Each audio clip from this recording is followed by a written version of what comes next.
Welcome to Huddle Up with Matias Bueno. Today's guest is TSN sportscaster James Duthie. He has an amazing resume of accomplishments, accolades, and different sporting events he's covered, from the World Juniors to the Grey Cup to the Super Bowl to anything you can imagine. He has several books out. His latest one is Beauties, Hockey's Untold Stories. It's available now. You guys need to definitely go check it out because it is one for the ages. And I don't know how, James, you keep topping yourself with each book, but thank you for being on today's episode. This is a great pleasure. Oh, Matthias, thank you for having me, and I appreciate those kind words. The first question I got to get off my chest right off the bat is, who's the best golfer of all the TSN Hockey Insiders? I got to know. Wow. Now, I mean, the insiders technically are just, Bob, Dregs, LeBrun. And I would give that to Dregs, although Bob's improving quickly. If you were going to really ask probably all the TSN people, it pains me to say this probably, but Jeff O'Neill's really good. Even though he was my partner and we lost a very painful match last year to Kyle Dubas and Jerry D. Jeff, when he's hitting it well, is really, really good. Like, hits it a mile and has great hands. Like, he's probably a 2 handicap. So he's probably the best. Do you put up a fight in the thick of all this competitive golfing amongst the TSN crew? No, there's a lot of chirping that goes on, though, like endless chirping about each other's golf games. So that occupies a lot of the downtime in the hockey studios. What's the best golf course you've played at in Toronto? I must know. In Toronto? Well, I'm probably biased towards the ones that I play. So I'm fortunate enough to get to play Wooden Sticks and Coppenwood, which are 2 courses out just, how well do you know Toronto? Just out sort of Uxbridge way. And I'm actually a member at Coppenwood now, and I play Wooden Sticks a few times a year. Wooden Sticks is really cool because it has a lot of replica holes. So it has the 12th and 13th hole from Augusta National, basically exactly the same. And the 17th Island Green from TPC. And their own holes are amazing. So as far as just a fun day of golf, that's a really cool experience with your buddies because you get to play all these holes that you've seen on TV. Coppenwood's just a beautiful golf course. I play King's Riding too. Shout out to King's Riding, which is my Club Link course. Besides that, I've only got to play the National twice in my life, which is, widely regarded as one of the toughest and best courses in the world. Really, it beat me up pretty bad. But so those ones that I mentioned, I would say are my favorites because they're the ones I get to play most often. For sure, and especially when you are in that small loop of a few courses, then you're always gonna kind of favor those ones from your experience. But it must be different when you're out there playing and relaxing and hanging with the boys versus when you're covering a major golf event like the Masters or the US Open. So talk a bit about how your perspective on golf has changed from covering it as a broadcaster versus your time playing it in, I guess, in your downtime. Yeah, that's a great question. First of all, when I was growing up, I never dreamt of, like, I always sort of, my dream was to go to the Masters at some point, and I never thought that would happen, as a fan, because I heard about how hard it was to get tickets. So to be able to have covered it so many times, I guess I don't know what I'm at, 8, 9 Masters, I think, is unbelievable. Yeah, I mean, when you're hanging around with your buddies playing golf, I guess the one thing I've realized more than anything else is how terrible we are and how good they are. Because, you can say you're a scratch golfer or a 2 handicap, and you can watch golf on TV and go, I can play with these guys. And no, you can't. You're not even in the same world as they are. They're just so good. To watch them under pressure, at Augusta, hit the kind of shots they hit. It's just, have you ever gotten to watch, Pro Golf Live? Have you ever gotten to go to a PGA event or a Canadian Tour event or anything like that? Not any major events live, but I have on television. And honestly, after like having worked at a few golf courses in Winnipeg and in Fort Langley and now here in Toronto, like, it's made me realize how much I suck and how much people on TV are absolutely godlike at golf.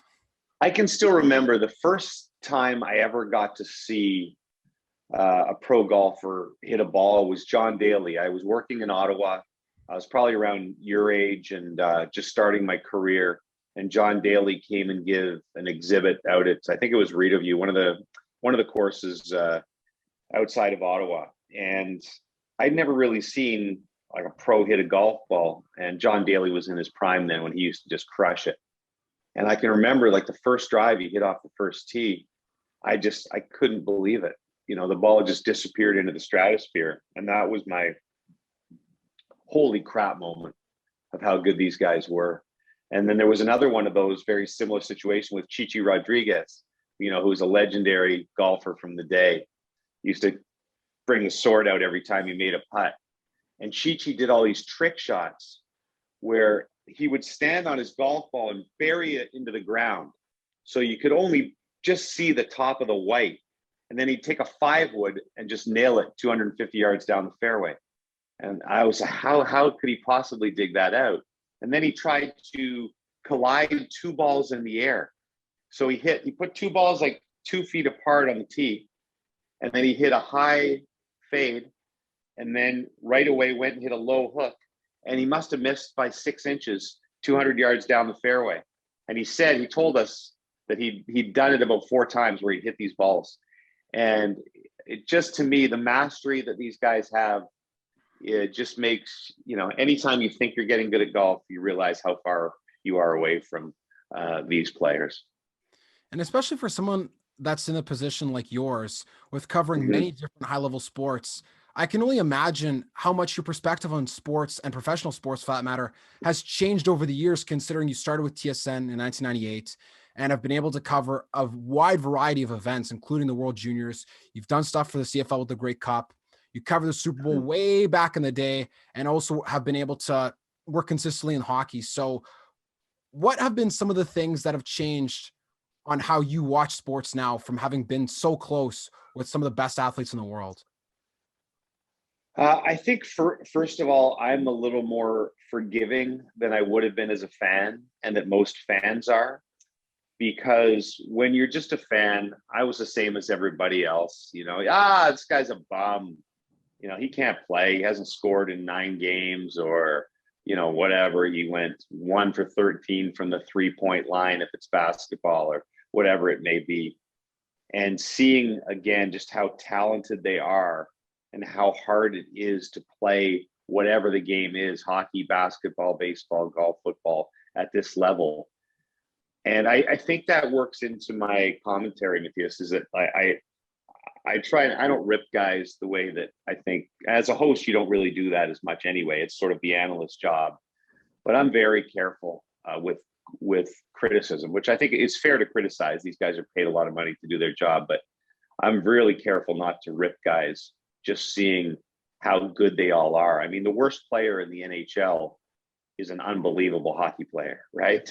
And the worst player on the PGA Tour is better than any of us will ever come close to being in golf. So I think that's one thing I think I've got perspective-wise. The other thing I think that changes maybe, and this part bothers me a little bit, but I'll tell you, is that you become less of a fan. When I'm your age and I was watching everything, and I, you know, lived and died with every single game. And when you get in the business, and I think a lot of people as sportscasters would tell you this, you lose the interest in the outcome. It's funny because we'll do a Leaf game or something, and I'll get half the people on Twitter saying your guys are homers, and the other half will be saying, why do you guys hate the Leafs so much? Because people listen and they hear different things, right? And the reality is, and I can say this for most people I know that cover sports, we don't care. I really don't care who wins. There's still teams I root for. I like the Niners in football, but I cheer for people more than cheering for teams. And I know your listeners will probably have trouble believing that, but I really, for the most part, don't care who wins. You end up cheering for things that affect your life. A story I always tell is the Stanley Cup final that had Chicago and Boston. The Hawks won in 6 games. I had to get home because my son was graduating, I think, grade 8. And if it went to a game 7, I was going to miss his graduation. But if the Hawks won, I got to go home.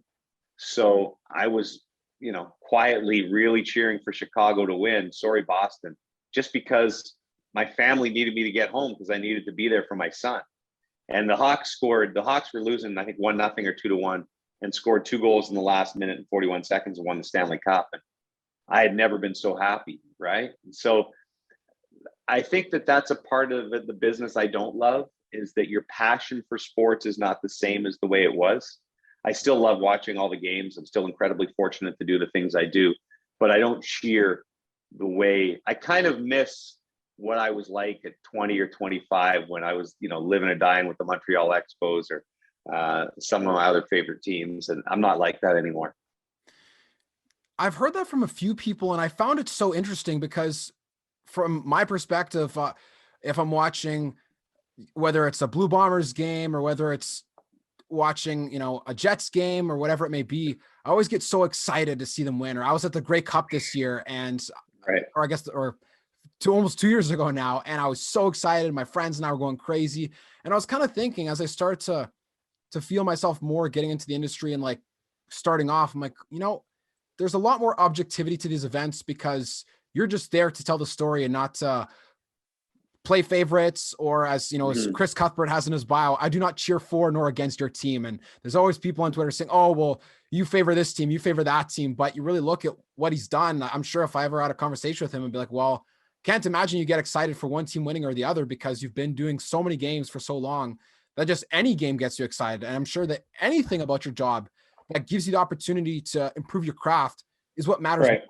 Or like you mentioned, to be there with your family is way more important than, oh, this. Yeah, no, I think that there are, there's two different types of broadcasters in today's media world.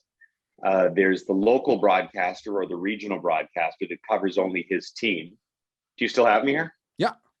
And then there's the national broadcaster. So I think there are probably some broadcasters for their team who cheer for their team, and the teams often pay them to, right? And you can hear, if you listen to, the local NFL calls on satellite radio or even NHL calls, there are homers out there. And I'm not saying that's a negative. In many times you're paid to be a little bit of a homer if you're the play-by-play guy for the local team. But just on a national level, I really don't care. There's certain things. Sometimes I get accused of being a Sens fan because I'm from Ottawa. And there were times, my parents were really big Sens fans. My dad passed away. My mom is still alive. She still cheers for them. So I would root for them just for my parents' sake, right? It'd be nice to see my parents happy. But no, we really don't care. And like I said, all the guys I work with are the same way. We don't care. So then during the time that you did, what is the most memorable moments of watching sports as a fan that you had as a kid, or I guess before you got into the industry and the feeling started to fade? And by the way, I want to make sure that I'm being clear here. I still get caught up in amazing moments in sports and I love them just as much. It's just that I'm not, necessarily openly rooting for an outcome. Like here's an example. Like when the Raptors won, I got to cover that NBA final a couple of years ago.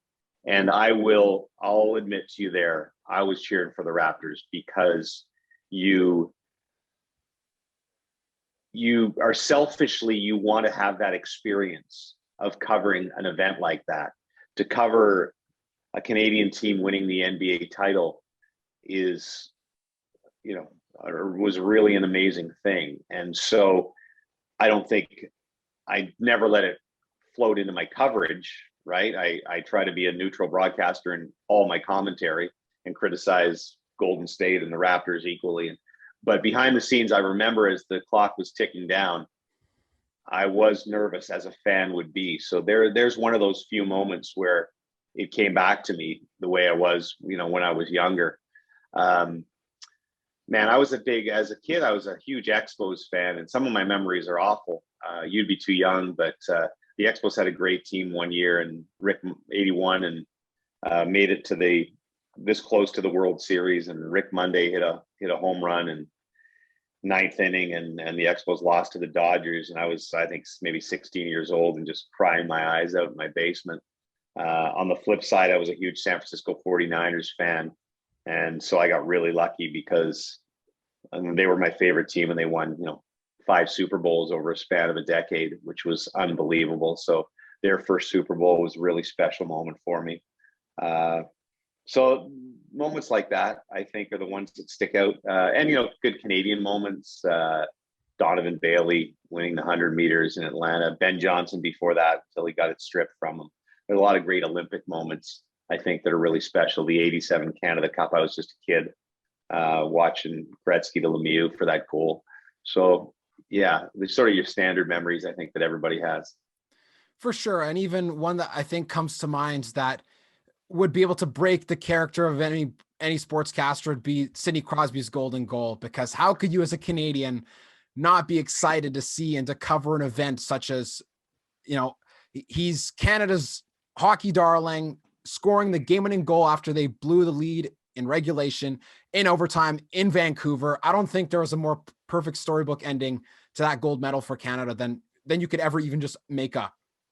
Yeah, well, if you had asked me, my favorite moment in my career, that would be number one. And that's what I always say, because I love the Olympics, and to be able to go there and cover the Olympics for CTV. And I was able to host during the day with Lisa LaFlamme, and then I would do the hockey games at night. So I was there with Bob McKenzie and Nick Kyprios, and Darren Pang was the panel. And, we were probably 40 feet away from where Crosby scored. And that's, further to your last couple of questions, that was another case where, as a Canadian, you're right. You can't help but be cheering for that. You want that perfect ending to the Olympics, but you can't let that show in your broadcasting, right? And I remember when the goal was scored, and we had a unique set, which was right in the middle of the stands. We actually had fans like right beside us, as if you were sitting in the stands.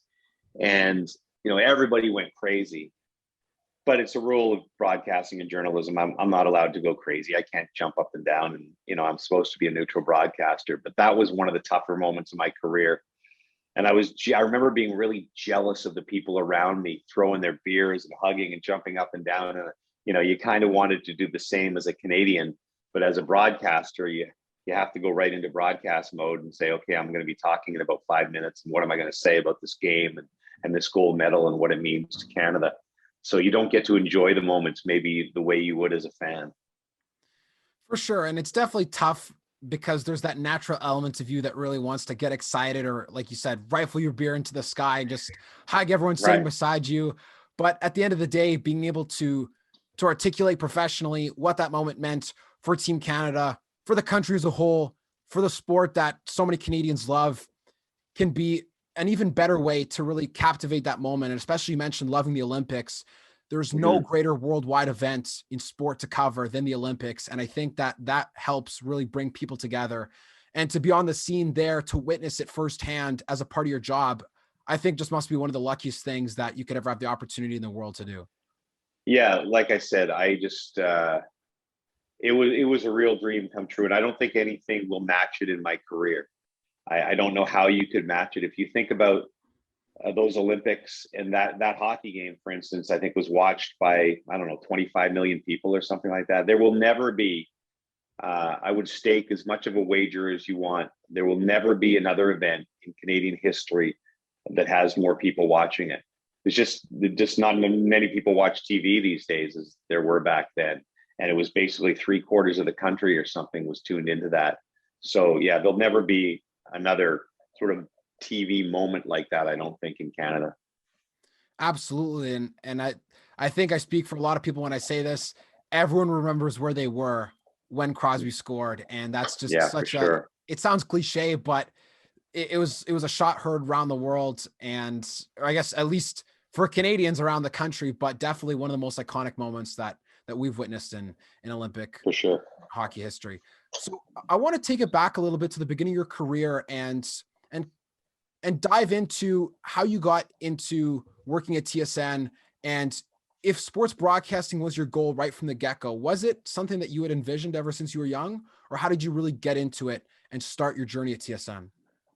It's funny. I have trouble now, remembering. I wrote about it in one of my books for sure. I should probably read my own book again. I don't remember being 13 or 14 years old and thinking I want to be a sports broadcaster. I wanted to be a professional athlete, like most young men and women who love sports. And I was completely delusional that I was going to make it. I thought I was going to be a pro football player. So I played football in high school. I got recruited by McGill. I was going to go to McGill and play football, and then I was going to go to the CFL or NFL. I truly believe this in like grade 12, which is lunacy, because I was 5'10", 160 pounds, playing defensive back. And I was decent, but I think I was so tunnel vision that that's what I was going to do. And I don't know when I woke up. I guess I woke up halfway through grade 13 and said, yeah, I'm probably not going to make it in the NFL, am I? I don't think the Niners are coming looking for me.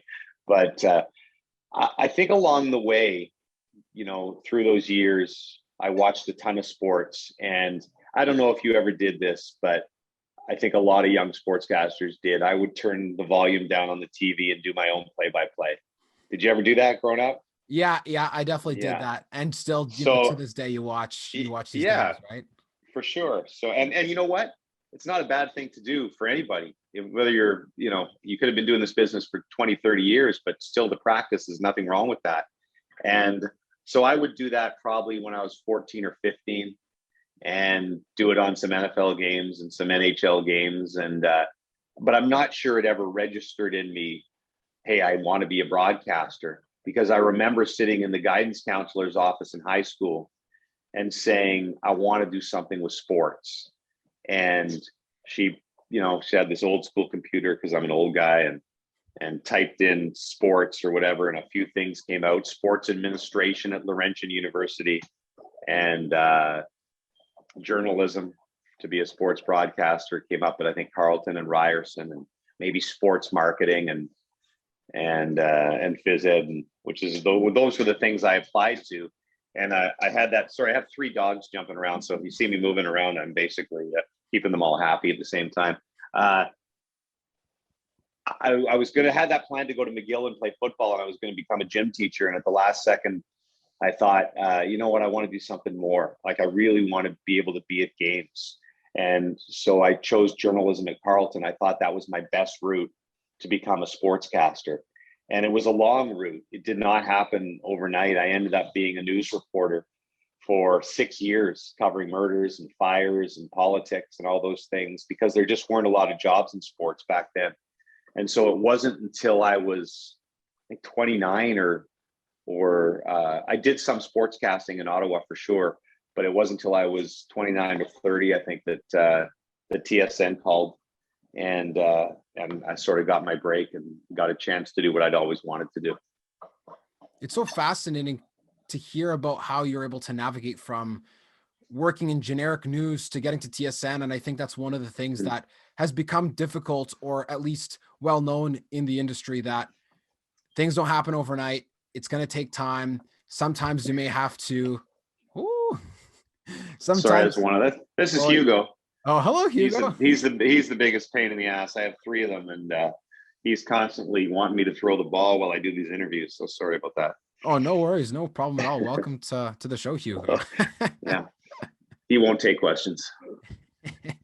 He'll just take food. I sidetracked you, but I know where you're going there. Yeah, it's and by the way, if there's any young broadcasters like yourself or people trying to get into the business, I would highly recommend, if you can get a job in news, don't limit yourself to sports.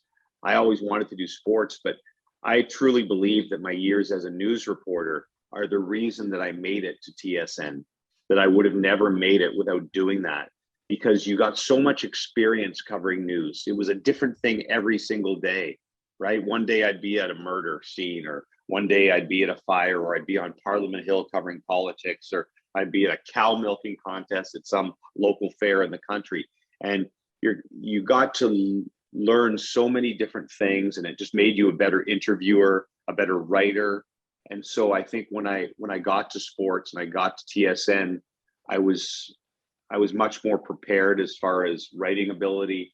And I also think I maybe had a better perspective as to where sports fit into the world, that maybe I didn't take it too seriously. I took my job seriously, but you realize that sports was kind of an escape from the real world for people, and that it should be treated that way.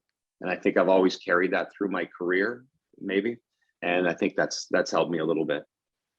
That's an interesting point you make, because of course, sports fans can be very passionate throughout the world. And I know that North America carries a strong amount of passion, especially you mentioned, you think about hockey in Canada or football and baseball in the United States.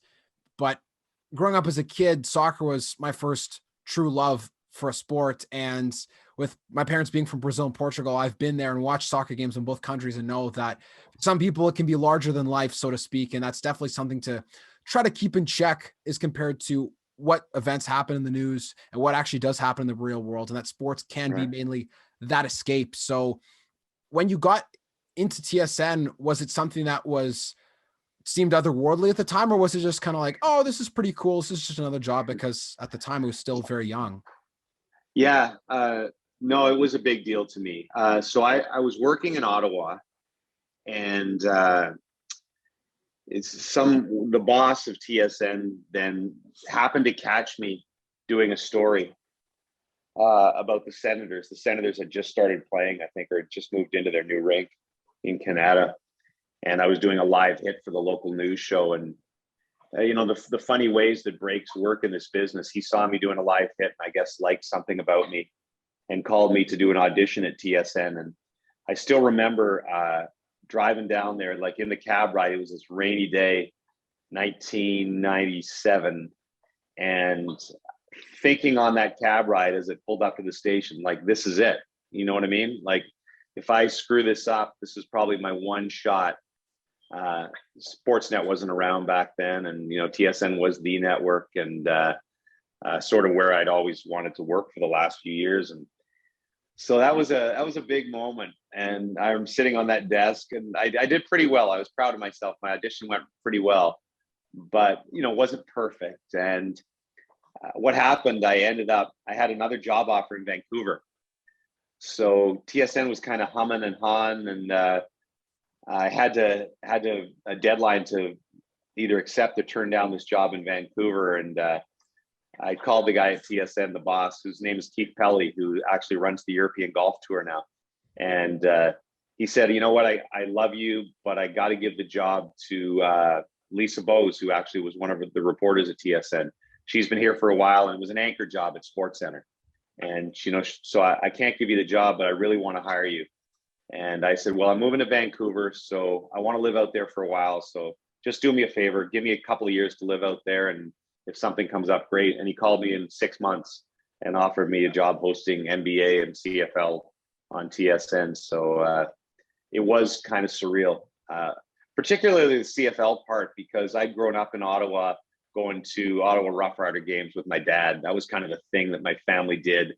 And it was almost my first passion, right? CFL and football. And so it was a really cool moment to be able to call my mom and dad and say, hey, I'm going to be the new host of the CFL on TSN. And that's one of the prouder moments of my life, really, because, I think they thought that was pretty cool. I'm just so blown away at the way that you articulated that story related to not getting the job, but then still coming back half a year later. Because in a moment like that, I could imagine that any young broadcaster would be kind of a bit devastated in a way if they knew that the opportunity was there and that the person wanted to hire them, but the job wasn't the right fit at the right time. So was it something that you found was easy to handle because of the opportunity to go elsewhere, or what were your thoughts? It's a great question, Matthias, and I'm trying to remember the way I felt. I think I was probably a little bit devastated, but there was part of me that was really excited about moving to BC.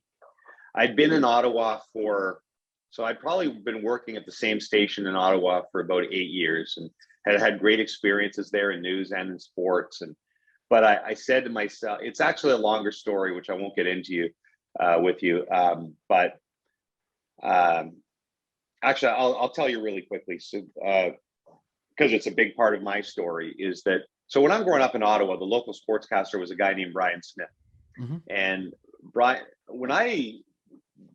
TSN wasn't around when I was a kid, and basically all you saw was the local sports, right? The local sports on your TV at 6 o'clock and 11 o'clock at night, that's where you got all your sports. and Brian was the sportscaster. So when I came to work at, it was called CJOH, now CTV, Brian was kind of one of my idols, and I would hang around with him and the other sportscaster, Bill. I'd do my news report and then go hang out with them and learn the craft of how they put together sportscasts. So you'd be too young to remember this, but Brian was tragically killed, was shot in the head leaving our newsroom. Basically, a schizophrenic came to our station and decided he wanted to kill the first person that he recognized. And Brian had just finished his sportscast and was walking out of the building and was shot in the head. And I was at the time vacationing in Halifax, and got a call the next morning to tell me what had happened. And I flew back that day, and Bill, the other sportscaster, was such an emotional mess. They asked me to do the sportscast that night. And so that was the hardest thing I ever had to do, was sit on that desk that Brian had occupied for probably 20 years and do the sportscast that night. And then I moved into the sports department replacing Brian. And so I always felt it was a horrific time in my life. Brian and I were friends. I won't pretend we were best friends, but he was someone I really looked up to. And, we hung out and played golf and things. And it was a really devastating time because it was something that was just unimaginable in Ottawa. And I never felt right about that job, getting the job that way. You always dream about getting your big break in your career, and you never dream about getting it in the most tragic circumstances possible. And so that really affected me. And I had a great time for the next 18 months working in sports with Bill. Bill became one of my best friends and got to do, cover all the great things that you get to cover in local sports. But I never felt right about it. And so that's when TSN called, and I had this offer out in Vancouver. And I just thought I needed to leave Ottawa. I needed to get away from the station and go somewhere else, and ended up taking that job in Vancouver, which was, again, as a news reporter. It wasn't even a sports job, just because I wanted to get away. I kind of took a step back in order to leave. So long-winded way of saying that I can't remember if I was devastated by the TSN thing, because I was just in a place where I wanted to leave. And I think I was excited about moving to Vancouver. My girlfriend came with me, who became my wife. And I remember I loved Vancouver. I loved living there. And I wanted to live there for a few years. And then TSN called. And I remember saying to him, I would have wished you called like in 18 months, not right now. But obviously I wasn't going to turn down the opportunity that I'd kind of been waiting for my entire life. So that's how it all came about. I would have been way too young to have remembered that specific event, but just so tragic to even imagine that. Oh, well, yeah, it's crazy. Like, this is how you get your big break. Like, someone was murdered, and you're just kind of sitting there like, oh. Yeah, it still doesn't make sense to me today. I think we just had an anniversary of maybe 25 years or something like that since it happened, I guess, or 20 years. And it still doesn't make any sense to me. I mean, at the end of the day, being able to get the opportunity to TSN has provided a whole other world of opportunities for you as your career has gone on, and with the books you've done, the people you've met, the stories you've been able to tell. So I'm sure that as the old saying goes, everything happens for a reason, and that there aren't really any accidents. So reflecting back on it now, what positive impact would you say it's had on the opportunity that came up at TSN 6 months later going forward? Because it was definitely a whirlwind of a time. Yeah, I mean, I think they're sort of unrelated. The TSN opportunity had nothing to do with anything. The way I felt about the chance I got in Ottawa, that was completely different than the whole TSN thing, because the guy who hired me at TSN was not aware of anything. So I feel like I got that job on my own merits. And I was just really, really fortunate. Even when I started at TSN, I don't think I could have imagined it's been, over 20 years now that I guess I've been there. 98, 20, 21 years. Wow. I haven't done that math in a while.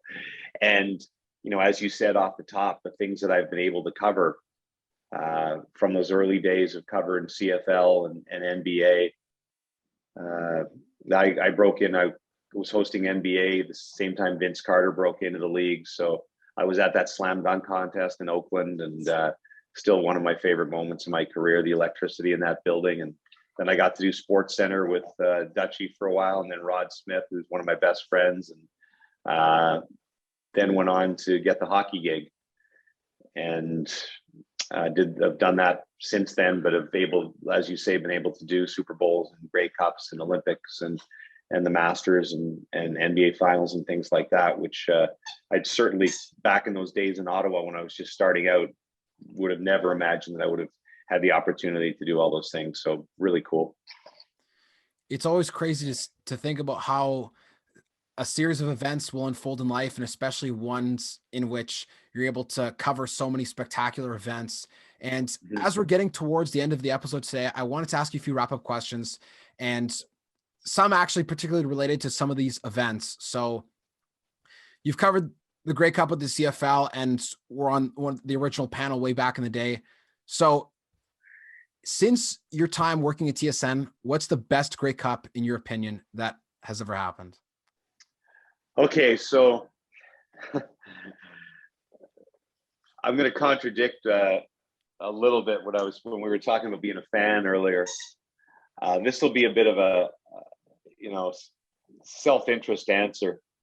When Ottawa won the Grey Cup, I think 2016 in Toronto in overtime against Calgary, that was a special one for me for the same reason that I talked about, because my dad lived for Ottawa football, whether it was the Rough Riders and then the Renegades and then the Red Blacks. Besides his family, that was his passion in life. That's all he talked about. That's all. He was obsessed basically with that. And so, again, I didn't really care if the Red Blacks won. Honestly, you get in the business, you care more about TSN. When we go to a Grey Cup, I can guarantee you, Chris Cuthbert, Glenn Suter, myself, Rod Smith, all we want is a close game, because we want it to be good for TSN. We want the ratings to be good. We want the viewers to enjoy the game. So you want a close game. And that, of course, was an incredibly close game. But, down the stretch, there was a part of my heart that really wanted Ottawa to win just for my dad. He'd developed cancer at the time. And I knew that, he probably had somewhere between like a year and 2 years to live, basically. And for me to be able to be up on that stage presenting the Grey Cup to the Red Blacks, and again, calling my pops afterwards, and him having tears in his eyes, that was a very cool moment. So that'll always be my number one Grey Cup memory. Selfish and biased, because I'm an Ottawa boy, probably. Well, that doesn't take away from its legitimacy, because that was definitely a super incredible Grey Cup, and especially just for Ottawa fans all over, because of how passionate their fan base has been, especially with the renaissance of being up and down and in and out of the league over many times over a short span of time. To see them win, and Chris Cuthbert's call, he said, "Red Blacks win for the first time." I just felt how excited they were. I mean, even as a Bomber fan, still not having seen them win at that point, I knew that right. To see a team like the Red Blacks win was definitely so special. So the next question I have is, and this one may set you back, but who is the most interesting hockey player you've ever interviewed? Wow. I'm going to probably lean towards the bias of the guy that I've done the most stuff with, and that would be Roberto Luongo. Roberto and I, and if you haven't seen these things, we've done a series of really silly features. I got to know Roberto many years ago we were doing a feature on backup goalies, Jamie McLennan, who's now with TSN, and we ended up doing a really silly story about how Jamie was the backup and Roberto was the starter in Florida, and Jamie wanted to basically off Roberto so he could be the starter, and he runs him over with a Zamboni, and we had this really dumb shot of Luongo getting run over by a Zamboni with a movie dummy. And we ended up doing about 4 really silly pieces with Roberto. There's one where he's an intern for the panel. There was one about him and Schneider battling for the number 1 job in Vancouver. And so I had a really unique relationship with him, and he had just this great sense of humor. and would call me out of the blue with these goofy ideas. And so I'm going to have to go with him just because he did things with me on camera that hockey players are generally kind of boring conservative guys. And he did a lot of things that were, to me, just hilarious. And so I always have a soft spot in my heart for Roberto. I definitely remember seeing a few of those clips around and thinking, man, like that's probably some of the most fun that any hockey player has ever had in front of a camera, because like you mentioned, like there's usually the Peyton Manning type answers that are always given after interviews, right, and just pretty even keel, nothing ever out of the blue. So definitely a very interesting one for sure. And the last question I want to ask is, if there was to be a James Duthie Netflix special created, who would you want casted as the role of yourself? Well, first of all, I think that would be the lowest rated Netflix. I might bring Netflix down single-handedly. So I don't know who I'd want. I went through this stages of people saying I look like different people. Forever, I used to get Ben Stiller. And I don't know if it's like a profile thing. I don't really see it anymore.